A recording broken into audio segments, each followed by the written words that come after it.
Vous êtes concerné par un dégât des eaux et vous vous demandez comment ça s'organise avec votre assurance habitation, celle de vos voisins, celle des parties communes, etc. Dans cette vidéo, je vais tout vous expliquer concernant le sinistre du dégât des eaux, savoir ce qui se passe quand ça vient de chez vous, quand ça vient de vos voisins, quand ça vient des parties communes, comment déclarer à l'assurance, ce à quoi il faut faire attention. En bref, je vais vous guider, vous donner les erreurs à ne pas commettre lorsque vous êtes victime d'un sinistre dégât des eaux.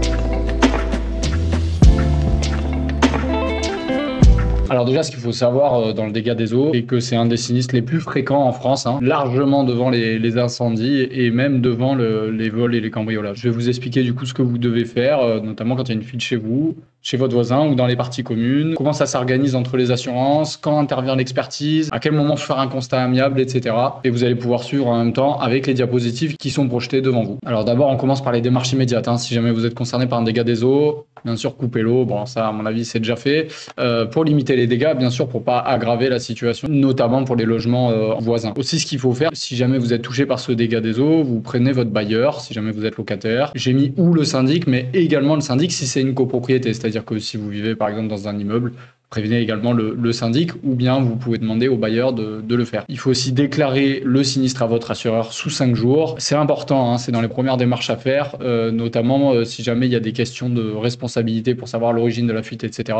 Donc ne tardez pas, déclarez directement à votre assureur habitation sous 5 jours. Si possible, le faire par écrit, une fois que vous l'avez annoncé par oral, par téléphone, mais au moins vous gardez bien une trace écrite. Demandez si vous pouvez le faire via votre espace en gardant une preuve comme quoi vous l'avez bien fait sur le site internet, ou bien s'il le faut, le faire directement par mail ou voire par courrier recommandé accusé réception pour être sûr de ne pas avoir de problème pour plus tard. Prenez des photos avant de toucher ou quoi que ce soit. Prenez des photos, constatez les dégâts. Si jamais il y a un niveau d'eau, essayez de faire en sorte de mesurer quel est ce niveau d'eau, etc. On va pouvoir savoir ensuite si ça s'est aggravé. Essayez de prendre une photo des meubles qui ont été abîmés, etc. En tout cas, vous avez bien compris, il vous faut le maximum de preuves déjà pour préparer votre demande auprès de l'assurance. Rapidement, pour vous rappeler que l'assurance habitation, elle va vous couvrir du fait de votre garantie dégâts des eaux qui est incluse dans votre contrat habitation multirisque de manière obligatoire. Il y a parfois des garanties facultatives, mais de toute façon, la garantie dégâts des eaux, elle est incluse quoi qu'il arrive dans votre contrat. Elle sert à réparer le logement qui fait l'objet du sinistre, mais également à indemniser les différents éléments, c'est-à-dire les meubles de votre logement qui ont été endommagés par le dégât des eaux. Cette assurance habitation, elle peut aussi couvrir vos voisins et parties communes. Alors ça va dépendre aussi de l'origine de la fuite, mais on va voir ça juste après. Et n'hésitez pas à regarder votre contrat d'assurance habitation dès le début pour vérifier notamment les exclusions qui sont précisées dans votre contrat. Par exemple, si l'origine n'est pas de chez vous, alors peut-être que ça sera l'assurance habitation de votre voisin qui va prendre en charge, à moins qu'il y ait une convention entre les deux assureurs. Et à ce moment-là, ils se mettent d'accord ensemble pour déterminer les responsabilités et donc du coup les indemnisations ensemble. Alors maintenant, ce qu'on va voir, c'est les 3 types de recherche de fuite dans le cas où c'est chez vous, le cas où c'est chez votre voisin et le cas où c'est les parties communes. On va voir qui c'est qui prend en charge quoi. Dans le cas où la fuite est chez vous, si vous êtes locataire, en principe, c'est votre assurance qui va organiser la recherche de fuite, notamment dans le cas où elle est non destructive. Qu'est-ce que ça veut dire non destructive? Ça veut dire que cela ne nécessite pas de détériorer les murs pour aller chercher la cause de la fuite. Par exemple, si c'est un tuyau bien en évidence qui est en train de couler, tout simplement, votre assurance habitation en tant que locataire va prendre en charge. Pour les propriétaires occupants, c'est à vous d'organiser la recherche avec votre assurance. Et si jamais vous êtes un propriétaire non occupant et que vous avez ou pas un locataire, en principe, c'est à votre charge si jamais il y a une recherche de fuite destructive. Ça veut dire que pour accéder à la fuite, ça n'a pas été possible de manière visuelle et il y a besoin d'investigations plus poussées. Et parfois, il faut donc casser les murs. Et là, à ce moment-là, c'est l'assureur du propriétaire non occupant qui va prendre en charge les frais de recherche de fuite. Et c'est également le cas si jamais vous avez un locataire qui n'est pas assuré. Si dans tous les cas, qu'elle soit destructive ou non, cette recherche de fuite, et vous êtes propriétaire non occupant, à ce moment-là, si vous avez un locataire qui n'a pas d'assurance habitation, ce sera de toute façon votre assurance habitation qui va prendre en charge. C'est exactement pareil, il faut déclarer le sinistre dans les 5 jours, quoi qu'il arrive que vous soyez propriétaire ou locataire, avec les photos justificatives, etc. que vous avez réunies au préalable. Aussi, prévenez vos voisins, notamment ceux dessous et de palier, et également le syndic, si vous pensez que la fuite pourrait aller au-delà de votre logement. Si elle continue à couler, au bout d'un moment, il pourrait être concerné également. Encore une fois, le syndic, c'est utile dans le cadre d'une copropriété. Si vous n'êtes pas dans un immeuble, par exemple, en copropriété, il n'y aura pas de syndic. Et donc, n'hésitez pas, quand vous avez un sinistre dégât des eaux chez vous, à également aller taper à la porte de vos voisins pour savoir s'il y a quelque chose qui est arrivé chez eux également. Et regardez aussi dans la cage à escalier, par exemple, dans les parties communes, dans les caves, etc., s'il n'y a pas quelque chose à relever également. Dans le cas où la fuite est chez le voisin, en principe, c'est l'assureur du voisin qui prend en charge la recherche de fuite. Par exemple, vous êtes locataire au 2e étage. Si jamais vous constatez qu'il y a de l'eau de votre plafond qui coule chez vous, à ce moment-là, allez voir votre voisin. Et si effectivement la fuite est suspectée venir de chez lui, à ce moment-là, ça va être son assurance habitation qui va prendre en charge. À ce moment-là, il faut faire un constat amiable. Dégâts des eaux. Chaque partie signe et envoie à son assurance pour la déclaration de sinistre. Donc, pareil, même si ça n'a pas l'air d'être chez vous, l'origine de la fuite, à ce moment-là, vous devez quand même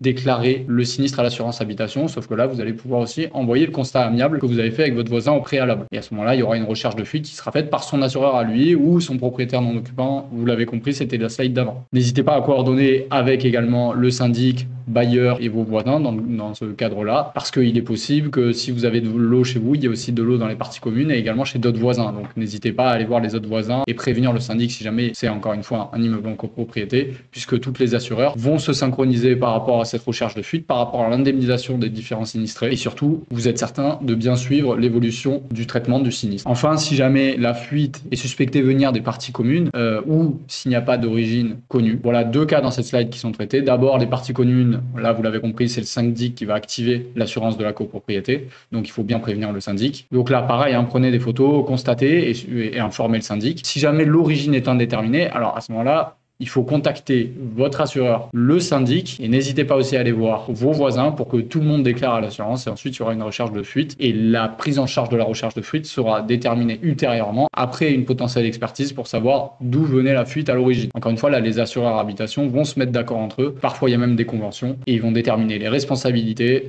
et savoir qui prend en charge quoi, notamment dans le cadre de la recherche de la fuite. Par exemple, si l'origine de la fuite est due à la vétusté, alors à ce moment-là, ça va être l'assurance du bailleur, propriétaire non occupant qui va être responsable. Un autre exemple, c'est dans le cas où il y a un mauvais usage ou entretien qui est déterminé par l'expertise. La cause vient donc du locataire qui n'a pas respecté ses obligations en tant que locataire d'entretenir le logement qu'il loue. Et à ce moment-là, ça sera l'assureur du locataire qui devra prendre en charge la recherche de fuite et potentiellement les indemnisations. Concernant les délais et l'indemnisation, je vous le rappelle, là, il y a la déclaration en théorie obligatoire dans les 5 jours ouvrés. J'ai dit en théorie parce qu'en pratique, il y a parfois des exceptions qui peuvent justifier le fait que vous n'avez pas pu les prévenir dans les 5 jours. L'expertise, j'en ai parlé, qui va pouvoir venir après la recherche de fuite, estimer les dégâts et donc ensuite une indemnisation selon les garanties de votre contrat d'habitation, notamment une indemnisation selon les conditions de votre contrat pour indemniser les meubles qui ont été abîmés, soit à leur valeur à neuf, soit à leur valeur d'usage. Ça va dépendre des justificatifs que vous allez pouvoir fournir et de votre contrat d'assurance habitation. Sachez aussi que selon votre contrat d'assurance habitation, vous pourriez devoir payer une franchise à votre charge, c'est-à-dire un montant pour déclencher votre assurance et donc pour faire prendre en charge au moins une partie de l'indemnisation par votre assurance habitation. Je fais une petite parenthèse rapidement juste pour vous dire que dans la description de la vidéo, vous allez pouvoir faire le point sur vos tarifs concernant votre assurance habitation parce que grâce à la loi Hamon, vous pouvez résilier à tout moment votre assurance habitation et donc en souscrire une nouvelle et donc obtenir des tarifs qui sont plus avantageux. Donc ça pourrait être aussi intéressant pour vous de faire le point sur votre tarif d'assurance habitation grâce à un comparateur gratuit. La seule condition, c'est que votre contrat d'assurance habitation date de plus d'1 année. À ce moment-là, vous pouvez obtenir le tableau avec les différents tarifs du moment, ceux qui sont le plus avantageux pour vous, comparer avec vos tarifs actuels et potentiellement souscrire à ce nouvel assureur habitation qui va se charger de résilier votre ancienne assurance habitation. Et sachez que c'est sans inscription, qu'il n'y a pas d'engagement, donc vous pouvez juste le faire à titre de simple curiosité pour voir si vous pourriez faire des économies.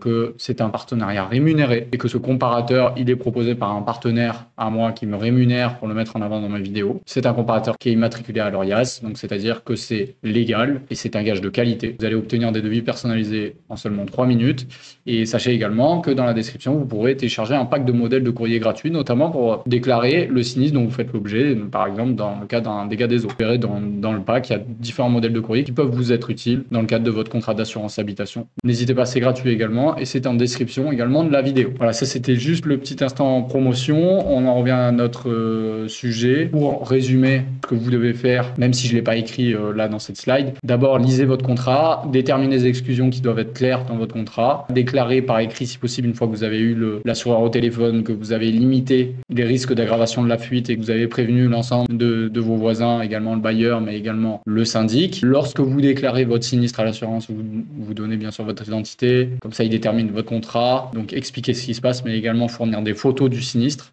Si les voisins sont concernés, bien sûr, vous faites le constat amiable signé, peu importe que l'origine de la fuite soit chez eux ou chez vous. Lorsque vous déclarez le dossier de sinistre, demandez un numéro de référence parce qu'il va vous servir tout au long du suivi du sinistre, notamment s'il y a des recherches de fuite, etc. C'est hyper important. Et essayez de prendre aussi, même si je ne l'ai pas écrit là, le numéro de référence et le nom de l'assureur habitation de vos voisins. Ça peut servir à votre assurance. Voilà, j'en ai terminé pour cette vidéo. J'espère qu'elle vous a aidé. N'hésitez pas à la liker si c'est le cas. Abonnez-vous puisque je fais d'autres vidéos sur ce type de sujet, mais également sur d'autres sujets, d'autres thématiques qui peuvent vous intéresser dans votre vie au quotidien. Ça peut être intéressant pour vous. Peut-être que vous êtes concerné aussi. Je vous rappelle qu'il y a un comparateur gratuit en description qui ne vous engage pas et qui peut vous permettre d'économiser de l'argent chaque année. Il y a également le pack de modèles de courrier gratuit en rapport avec l'assurance habitation qui est en description. Et n'hésitez pas à me poser vos questions en commentaire. Je tenterai d'y répondre avec plaisir. Merci.